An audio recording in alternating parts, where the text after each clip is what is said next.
Just a quick little video with the four-wheeled option rather than two, so two wheels far too many. You'll notice here that I've got the MAF sensor reading here at around about 7 grams per second. Now a week ago this was reading 15 grams a second at idle, and I was getting the dreaded stalling when you went into reverse. Now, have I solved the problem? Maybe, maybe not. We're still going through some testing and checking, but I can't overemphasize enough how useful one of these very basic scan tools is to give you some basic diagnostic information to help you fix your car.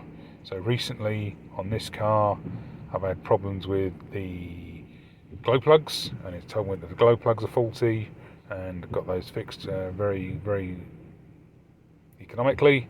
And with this one it was just getting a can of MAF sensor cleaner, and it's gone from 15 grams per second down to approximately 7, and as an idea, most MAF sensors should read 5 to 7 grams per second. So this is just a case of no fault codes, but just looking up what the actual data should be and getting to that situation to find out what might be the problem. I think it is a very logical thing that if it's 15 grams per second, then the engine thinks it's getting more air than it actually is, so therefore it puts more fuel in.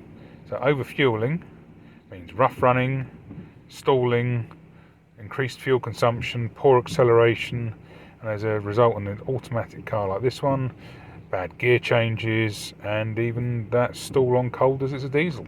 So yeah, it's logical that this is a problem that we'll see in the fullness of time if that's what the solution is, or if it needs a new MAF sensor, or if I need to clean the EGR valve, or there's something, there could be something wrong with the gearbox, but I'm not convinced on that one. What I will do is I'll put down a little video, a couple of links below to other people that show you how to clean the MAF sensor and why you should use MAF sensor cleaner rather than using just brake cleaner or carburetor cleaner. There's no point in me repeating what other people have done brilliant videos on already, and you can watch their content and do the repair incredibly easily. Thanks for watching, and we'll see you soon.